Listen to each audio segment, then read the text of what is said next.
कहते हैं जल ही जीवन है और इस जल के बिना जीना मुमकिन नहीं। लेकिन क्या आप जानते हैं कि इस पानी के लिए हमें कितना संघर्ष करना पड़ा। एक वक्त वो भी था कि जब मैं और मेरे जैसे करोड़ों लोग इस पानी को ऐसे छू भी नहीं सकते थे। आज से 95 साल पहले इस जल की भी जाति हुआ करती थी। नदियां, तालाब और कुएं जातियों के हिसाब से बटे हुए थे। सवर्ण जाति के लोगों के पास पानी की कोई कमी नहीं थी, लेकिन दलित, अछूत कही जाने वाली जाति के लोग बूंद बूंद के लिए मोहताज हुआ करते थे। लोग प्यास से मर जाते थे, लेकिन जातिवादी उनके हलक से पानी की एक घूंट भी नहीं उतरने देते थे।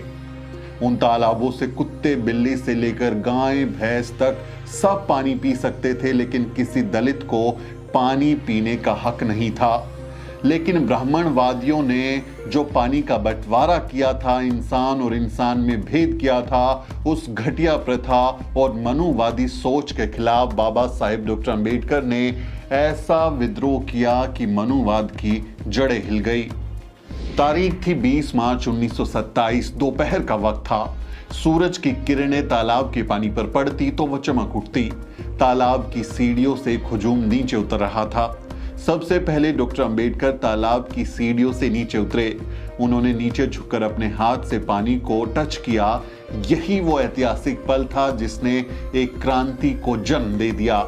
यही वो पल था जिसने इंसान और इंसान में फर्क करने वाली घटिया सोच पर सबसे करारा वार किया था। भारतीय इतिहास में यही वो पल था जिसने भारत को असल मायनों में एक राष्ट्र बनाने की नींव डाली थी। भारतीय इतिहास की इस महान घटना ने करोड़ों अछूतों को इंसान होने का दर्जा दिलाया था।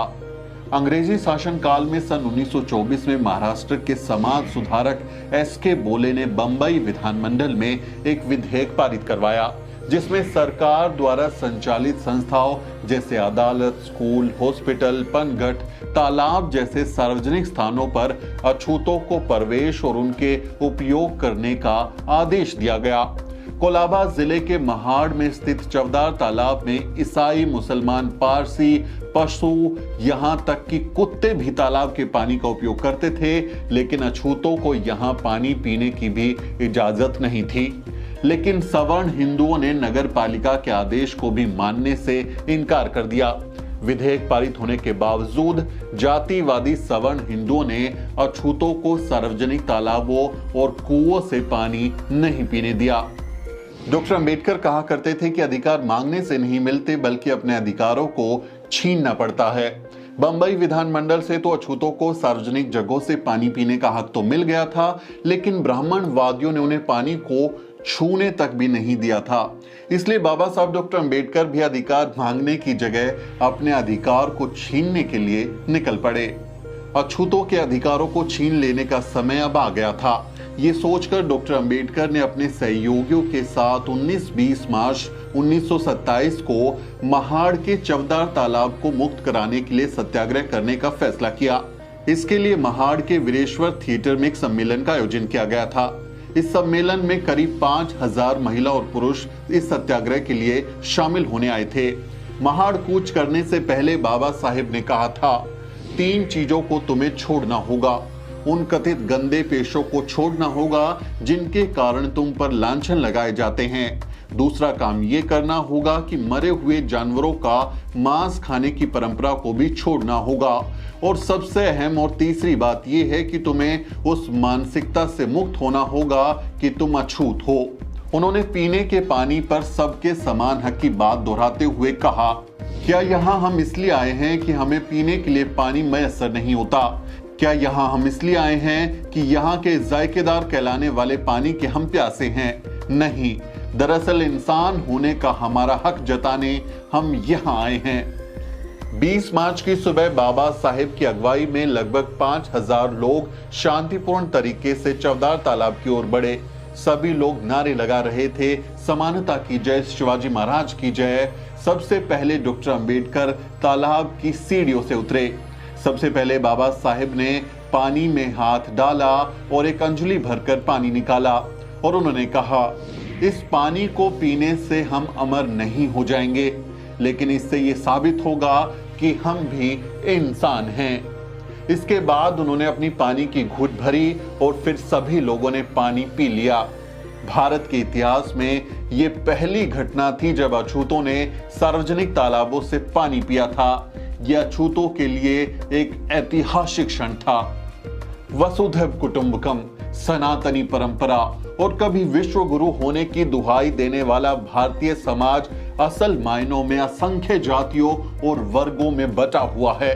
ब्राह्मणवादियों ने अपनी मक्कारी से समाज के सबसे दबे कुचले वर्गों को पानी जैसी बुनियादी चीज से भी वंचित कर दिया। लेकिन बाबा साहब जैसे महानायक ने मनुवादियों को उनके गढ़ में जाकर सीधी चुनौती दी। बाबा साहब ने भी पहली बार इतनी बड़ी संख्या में लोगों का नेतृत्व करते हुए अपने अधिकारों की मांग की थी। ये एक प्रकार से सवर्णों के खिलाफ बड़ा विद्रोह था। महाड़ सत्याग्रह दास्ता और गुलामी को तोड़ने की शुरुआत थी, लेकिन बौखलाए हिंदू अछूतों के साहस को बर्दाश्त नहीं कर पाए। अफवाह फैलाई गई कि चवदार तालाब को अपवित्र करने के बाद अछूतों की ये टोली वीरेश्वर मंदिर में भी दाखिल होने वाली है। जातिवादी सवर्णों ने डॉक्टर अंबेडकर के साथ आए लोगों पर लाठियों से बुरी तरह हमला कर दिया। महिलाओं से लेकर बच्चे और बुजुर्गों तक पर जातिवादियों का कहर बुरी तरह टूटा।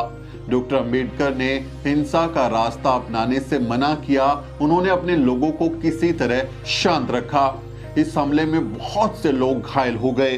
बाबा साहेब ने मनुवाद की गर्भनाल को ही काट दिया था, जिससे मनुवादी बुरी तरह बौखला गए थे। सवर्णों ने अछूतों के छूने से अपवित्र हुए चवदार तालाब का शुद्धिकरण करने के लिए गोबर और गोमूत्र को तालाब में डलवाया और मंत्रों के जरिए तालाब को शुद्ध करने का ढोंग किया। घटियापने की हद देखिए।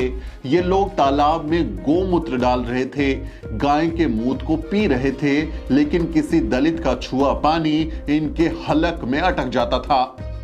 महाड़ सत्याग्रह को करीब 100 साल बीत गए हैं, लेकिन इतना वक्त गुजर जाने के बाद भी जाने कितने ही ऐसे लोग हैं जिनके अंदर जाति के वायरस ने संक्रमण फैलाया हुआ है। वो जाति के वायरस से पीड़ित हैं। वो आज भी गाय का मूत तो शौक से पी लेते हैं, लेकिन अगर कोई दलित उन्हें छू ले या पानी को छू ले तो उनकी जान हलक में आ जाती है। ऐसे घटिया लोग आज भी अपने आप को जन्म के आधार पर ऊंचा और दूसरों को नीचा मानते हैं। इस घटिया सोच से जबरदस्त टक्कर लेने के बाद बाबा साहेब ने आखिरकार हमें पानी पीने का अधिकार दिलवा ही दिया। 20 मार्च की घटना के बाद सवर्णों ने तालाब पर फिर से कब्जा कर लिया। इसके जवाब में डॉक्टर अंबेडकर ने फिर से 25 दिसंबर को सत्याग्रह की योजना बनाई। महाड़ सत्याग्रह के दूसरे चरण को सफल बनाने के लिए जगह जगह सम्मेलन किए गए। इसी कड़ी में बंबई में आयोजित एक सभा में 3 जुलाई 1927 को बाबा साहेब ने कहा था, सत्याग्रह का अर्थ लड़ाई है, लेकिन ये लड़ाई तलवार, बंदूकों, तोप या बम गोलों से नहीं करनी है, बल्कि हथियारों के बिना करनी है। जिस तरह पतुआखली, वैकोम जैसे स्थानों पर लोगों ने सत्याग्रह किया, उसी तरह महाड़ में हमें सत्याग्रह करना है। इस दौरान संभव है कि शांति भंग के नाम पर सरकार हमें जेल में डालने के लिए तैयार हो, इसलिए जेल जाने के लिए भी हमें तैयार रहना होगा। सत्याग्रह के लिए हमें ऐसे लोगों की जरूरत है जो निर्भीक और स्वाभिमानी हो। अस्पृश्यता यह अपने देह पर लगा कलंक है और इसे मिटाने के लिए जो प्रतिबद्ध हैं, वही लोग सत्याग्रह के लिए अपने नाम दर्ज करवा दें।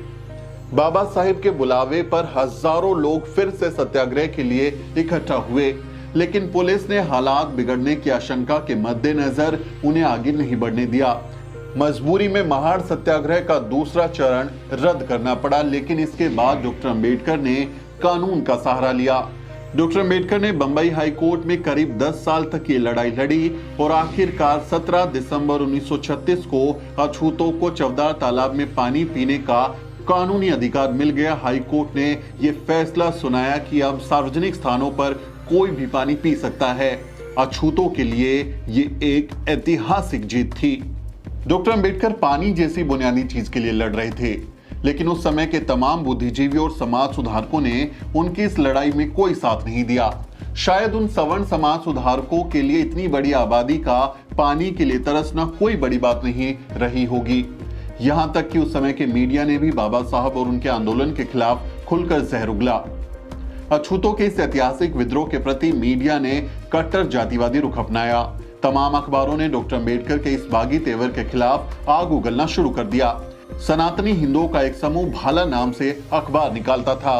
उसने 28 मार्च को दलितों को चेतावनी देते हुए लिखा, आप लोग मंदिरों और जलाशयों को छूने की कोशिशें तुरंत बंद कर दो, और अगर ऐसा नहीं किया गया तो हम तुम लोगों को सबक सिखा देंगे। इसके जवाब में बाबा साहेब ने लिखा था, जो हमें सबक सिखाने की बात कर रहे हैं हम उनसे भी निपट लेंगे। महाड़ सत्याग्रह डॉक्टर अंबेडकर के जीवन की एक निर्णायक घटना थी। उस आंदोलन के बाद उन्होंने अपना पूरा जीवन वंचितों के उद्धार के लिए लगा दिया। वो अपनी आखिरी सांस तक अपने असंख्य संतानों के लिए एक ऐसा भारत बनाने में जुटे रहे जहां कोई भेदभाव ना हो, जहां समानता, न्याय और बंधुत्व की बात होती हो। आज मैं और आप जब मन चाहे पानी पी सकते हैं, जैसा चाहे वैसा पानी पी सकते हैं। आज हम 20 रुपए की पानी की बोतल से लेकर 200 रुपए तक की पानी की बोतल या उससे भी महंगी बोतल खरीदने के लायक हैं। लेकिन हमें इस लायक बनाने के लिए बाबा साहेब डॉक्टर अंबेडकर को बहुत संघर्ष करना पड़ा। इसलिए हमारी हर घूंट बाबा साहेब और उनके असंख्य सहयोगियों की अदम्य साहस और संघर्ष की कर्जदार है। इसलिए चौदार तालाब क्रांति दिवस पर पानी की घूंट पीते हुए हमें बाबा साहब का शुक्रिया अदा जरूर करना चाहिए। ये घूंट बाबा साहेब की कर्जदार है, इसलिए हमें thank you Baba Saheb doctor Ambedkar जरूर कहना चाहिए। आपका इस बारे में क्या कहना है? इस चौदार तालाब क्रांति दिवस और इस कहानी महाड़ सत्याग्रह के बारे में आपका क्या विचार है? इसके बारे में अपनी राय कमेंट बॉक्स में जरूर लिखें और पानी को बचाएं, क्योंकि पानी बहुत जरूरी है और पानी जो है वो बुनियादी चीज है। बाबा साहेब और उनके सहयोगियों ने बहुत मेहनत करके हमें पानी पीने का हक दिलाया है, इसलिए पानी को कंजर्व करना भी हमारी जिम्मेदारी बनती है। आपसे गुजारिश है कि इस वीडियो को आप दूसरे साथियों के साथ शेयर करें और हमारे चैनल को भी जरूर सब्सक्राइब करें। साथियों, मेरा नाम सुमित चौहान है और इस वीडियो स्टोरी में मेरी मदद कर रहे हैं मेरे सहयोगी मोहित और अजरा। फिर किसी वीडियो में मुलाकात होगी, तब तक के लिए जय भीम।